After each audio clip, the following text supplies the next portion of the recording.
Hi all அஸ்ஸலாமு அலைக்கும். இன்றைக்கி நான் வந்துட்டு restaurant style chicken fried rice recipe தான் நான் ஷேர் பண்ணியிருக்கேன். இது 10 நிமிஷத்தில் ஈஸியாக பண்ணிடலாம். வாங்க இது எப்படி செய்கிறதுன்னு பார்க்கலாம். வீடியோ கடைசி வரை ஸ்கிப் பண்ணாமல் பாருங்கள். பிடிச்சிருந்தா லைக் பண்ணுங்கள். வாங்க இது எப்படி செய்ய வந்துட்டு இதுக்கு ஃபஸ்ட்டு ஒரு 300 கிராம்ஸ் சிக்கன் எடுத்துகிட்டு நல்லா சின்ன சின்ன பீஸாக கட் பண்ணி இதில் 2 டேபிள் ஸ்பூன் சோயா சாஸும் ஒரு 1/2 டேபிள் ஸ்பூன் பெப்பரும் சேர்த்து நல்லா மிக்ஸ் பண்ணி வச்சுருக்கேன். கொஞ்சம் நேரம் மிக்ஸ் பண்ணி வச்சா போதும். அதுக்கப்புறமா நான் நல்லா எண்ணெயில் ஃப்ரை பண்ணி எடுத்துக்கிறேன்.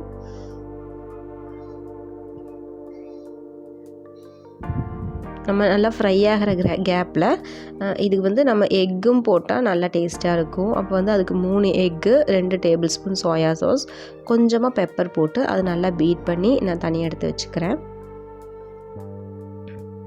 நல்லா பீட் பண்ணி வச்சுக்கலாம்.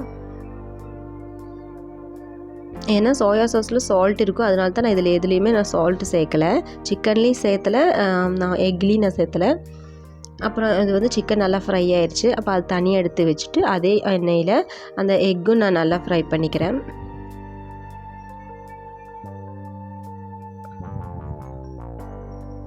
எக்கு நல்லா ஃப்ரை பண்ணதுக்கப்புறம் அதுவும் தனியாக ஒரு பவுல் எடுத்து வச்சுட்டு அதில் வந்து கொஞ்சம் தான் ஆயில் இருந்தது, அதனால நான் கொஞ்சம் 2 டேபிள் ஸ்பூன் சேர்த்துக்கிறேன்.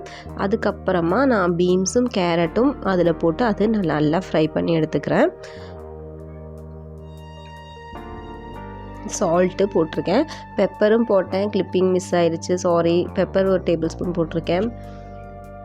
அது நல்லா ஃப்ரை ஆனதுக்கப்புறமா அதில் வந்துட்டு எக்கு சேர்த்துக்கலாம். நம்ம ஃப்ரை பண்ணி வச்ச எக்கு அது சேர்த்துட்டு அப்புறம் சிக்கனும் நம்ம ஆட் பண்ணிக்கலாம். அப்புறம் அது எல்லாமே நல்லா மிக்ஸ் ஆக்கணும். மிக்ஸ் பண்ணதுக்கப்புறமா இதில் ஒரு tablespoon soya sauce. Fried ரைஸ்க்கு சோயா சாஸ் மஸ்ட்டு. அந்த சாஸ் இருந்தால் தான் அந்த ஒரு ஃப்ளேவர் வரும் நமக்கு. நல்லா மிக்ஸ் பண்ணிவிட்டு இதுக்கு வந்து நான் ரைஸ் வந்து ஃபஸ்ட்டே நான் பாயில் பண்ணி வச்சுருந்தேன்.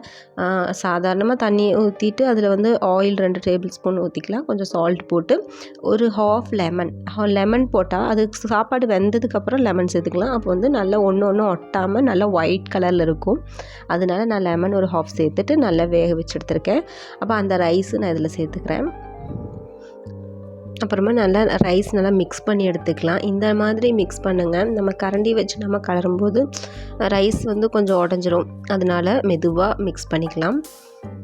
மிக்ஸ் பண்ணிவிட்டு கேஸு சிம்மில் வச்சுட்டு அப்படி நம்ம மூடி வச்சோம்னா அந்த ஃப்ளேவர் எல்லாம் கரெக்டாக அந்த ரைஸில் இறங்கி ரொம்ப டேஸ்ட்டாக இருக்கும். ரொம்ப ஈஸியாக பண்ணிடலாம். கண்டிப்பாக எல்லோரும் ட்ரை பண்ணி பாருங்கள். நான் கொஞ்ச நேரம் அதை அப்படியே மூடி வச்சுக்கிறேன். அவ்வளோதான். பிடிச்சிருந்தா லைக் பண்ணுங்கள், உங்கள் சஜஷன்ஸ் கமெண்ட் பண்ணுங்கள். தேங்க்யூ ஃபார் வாட்சிங்.